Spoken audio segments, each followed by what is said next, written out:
हम यहाँ पे जीएसटी को डिस्कस कर रहे हैं। जीएसटी में पिछले काफ़ी सारे सेशंस में हमने काफ़ी सारी चीज़ें कवर की हैं। इस सेशन में हम बात करने वाले हैं जीएसटी के प्रैक्टिकल एग्जाम्पल के रूप में कि भारत में जीएसटी किस प्रकार से इम्प्लीमेंट होने वाला है। हमने पिछले एग्जाम्पल में देखा, यदि हम यहाँ रिवाइज़ करें अगर, तो हमारे पास ये पुराने वाला जो सिस्टम ऑलरेडी इम्प्लीमेंटेड है हमारे पास भारत में, उसकी जानकारी हमने इस एग्जाम्पल से ली थी, जिसमें एक डीलर ए से शुरू होकर जी तक माल बिकता है और 2 स्टेट्स में माल बिकता है। फाइनली कस्टमर को 6,962 रुपये का ये सामान पड़ता है। और यदि हम पे टैक्स की बात करें तो भारत सरकार के पास 1,298 रुपये का टैक्स पेड होता है। आइए यदि इसी वस्तु को हम जीएसटी के साथ देखें तो किस प्रकार से इसको इम्प्लीमेंट किया जाएगा, उसकी जानकारी हम नीचे वाले एग्जाम्पल से ले सकते हैं। एग्जाम्पल को शुरू करने से पहले मैं आपको बता दूं कि यदि आपने हमारे चैनल को सब्सक्राइब अभी नहीं किया है तो अवश्य कर लें, क्योंकि हम जीएसटी से रिलेटेड बहुत सारे टॉपिक्स यहीं पे डिस्कस करने वाले हैं और जैसे जैसे नए वीडियोस यहाँ अवेलेबल होंगे आपके पास उसकी जानकारी मिल जाएगी सब्सक्राइब करने के साथ में ही। आइए शुरू करते हैं हम यहाँ पे इस एग्जाम्पल को। हमारे पास यहाँ पे यदि एग्जाम्पल की शुरुआत की जाए तो डीलर इस तरफ cost, profit, selling price, GST जो 18% है, हम यहाँ पे 18% मान के चल रहे हैं, फाइनल प्राइस, उसके पश्चात जीएसटी के इनपुट टैक्स क्रेडिट को लेने के लिए 3 कॉलम, जिसमें टैक्स पेड, टैक्स रिसीव्ड और पेड टैक्स की जानकारी टोटल अवेलेबल है। आइए देखते हैं इसमें किस प्रकार से हम जीएसटी को समझने के लिए शुरुआत करेंगे। सबसे पहले हम बात करते हैं, हरियाणा में एक डीलर है ए और ये 1,000 रुपये की जो कॉस्ट की वस्तु है उसमें 20% अपना मार्जिन जोड़ता है और 1,200 रुपये का इसका सेलिंग प्राइस रखता है। यदि हम इसके जीएसटी कैलकुलेशन की बात करें तो जीएसटी जो कैलकुलेशन है हमारे पास यहाँ पे इस 1,200 के ऊपर 18% हमने चार्ज किया है और जो कि हमारे पास यहाँ पे 216 रुपये के रूप में उपलब्ध है। फाइनल प्राइस जो इस कैलकुलेशन में आता है 1,416 रुपये इस प्रोडक्ट का। अगर यहाँ देखें तो हमने यहाँ पे जीएसटी, जब यह ए डीलर बी को माल बेचेगा तो 216 रुपये ये बी से ले लेगा, तो इसकी जो टैक्स लाइबिलिटी बनती है वो 216 रुपये बनती है। इसको इनपुट टैक्स क्रेडिट नहीं मिलेगा क्योंकि इसने कहीं भी टैक्स अभी तक पे नहीं किया है।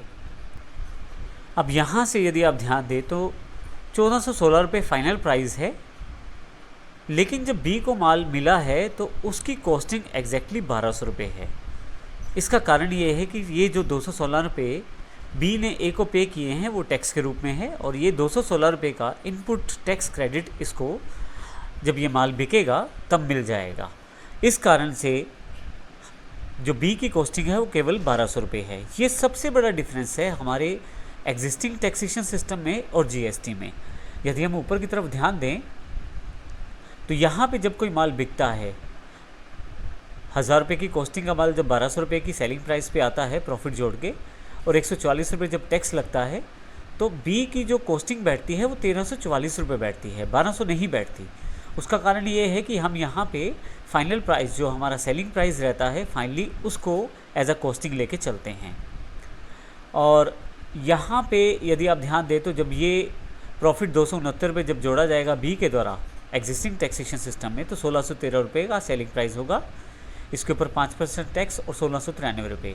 फाइनल प्राइस ही नेक्स्ट सी की कॉस्टिंग रहेगी, जबकि यहाँ ऐसा नहीं है, जबकि जीएसटी में ऐसा नहीं है।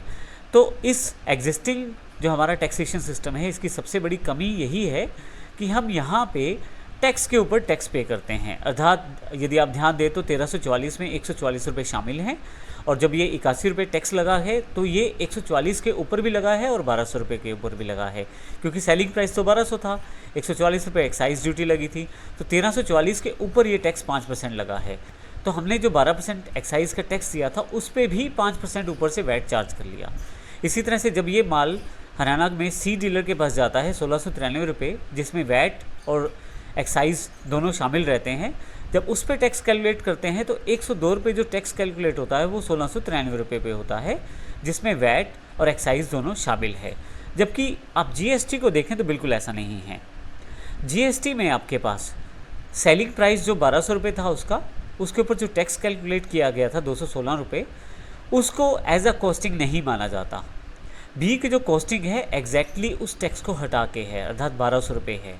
इसी तरह से जब बी 240 रुपये जोड़कर 1440 रुपये का प्रोडक्ट ये बेचेगा तो उसके ऊपर 259 रुपये GST कैलकुलेट किया जाएगा। तो फाइनल प्राइस 1699 रुपये बैठेगी। लेकिन यहाँ पे जब सी को ये माल प्राप्त होगा तो सी ने जो टैक्स पे किया है 259 रुपये, वो उसकी कॉस्ट में शामिल नहीं माना जाएगा, क्योंकि उसको यहाँ पे इसका क्रेडिट मिल जाएगा।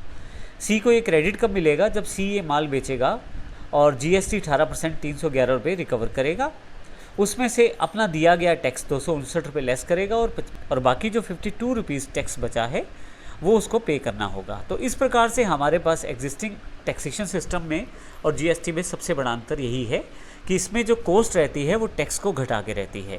इसी तरह से 1728 रुपये आपके पास हरियाणा में डी डीलर के पास कॉस्टिंग रहती है, और यहाँ पे इन सब को पहले से दिए गए टैक्स पे इनपुट टैक्स क्रेडिट मिलता है। जैसे डी ने 373 रुपये कस्टमर से चार्ज किए हैं और 311 रुपये टैक्स पे किया है, तो बाकी जो बीच का अंतर है 373 में से टैक्स रिसीव जो है और टैक्स पेड जो 311 रुपये हैं, उनका अंतर 62 रुपये डी को एज अ टैक्स जमा करवाना पड़ेगा। आइए अब बात करते हैं जब एक स्टेट से माल दूसरी स्टेट में जाएगा। डी जब ये माल ई को बेचेगा तो उसके पास भी बिल्कुल सेम सिस्टम रहेगा। 2074 पे इसको कॉस्टिंग है और इसका प्रॉफिट अपना 415 रुपये जोड़कर 2499 रुपये आपके पास सेलिंग प्राइस आ जाएगा 2499 रुपये। उस पर उसके ऊपर टैक्स 448 रुपये और फाइनल प्राइस 2937 रुपये बैठेगा। लेकिन यहाँ पे ई को टैक्स क्रेडिट मिलेगा 373 रुपये जो ई ने डी से माल खरीदते हुए पे किए थे GST के रूप में, वो ये टैक्स क्रेडिट के रूप में ले सकता है। और जब 448 रुपये ये अपने कस्टमर से टैक्स प्राप्त करेगा तो उसमें से 373 रुपये लेस करके इसको केवल 75 रुपये ही जमा करवाने हैं। तो इस तरह से यदि आप पूरा एग्जाम्पल देखें, एक स्टेट से दूसरी स्टेट में माल बिकने पर भी सभी पक्षों को, जितने भी बीच में डीलर्स, मैन्युफैक्चरर, ट्रेडर्स रहे हैं, उन सब को अपना इनपुट टैक्स क्रेडिट मिलता है। शुरू से लेकर एंड तक यदि आप देखें तो हर एक को जो टैक्स उसने पे किया है, जब वो सेल्स करता है उस टैक्स में से वो घटा के ही बाकी टैक्स उसे पे करना होता है। तो इस तरह से सभी के सभी डीलर्स को यहाँ पे इनपुट टैक्स क्रेडिट मिलता है। इसका सबसे बड़ा लाभ ये रहता है कि यदि आप देखें तो फाइनल टैक्स जो पे किया गया है 645 रुपये पे किया गया है। और यदि आप कस्टमर की बात करें तो आप कस्टमर को जो रेट चार्ज होगा वो 4229 रुपये होगा, जबकि ऊपर की तरफ हम देखें तो हमारे पास ये जो रेट है 6962 रुपये है। क्योंकि ऊपर वाले सिस्टम में सबसे बड़ी कमी यही रही है कि हम टैक्स के ऊपर भी टैक्स लगाते रहे हैं, जबकि GST में ऐसा बिल्कुल नहीं है।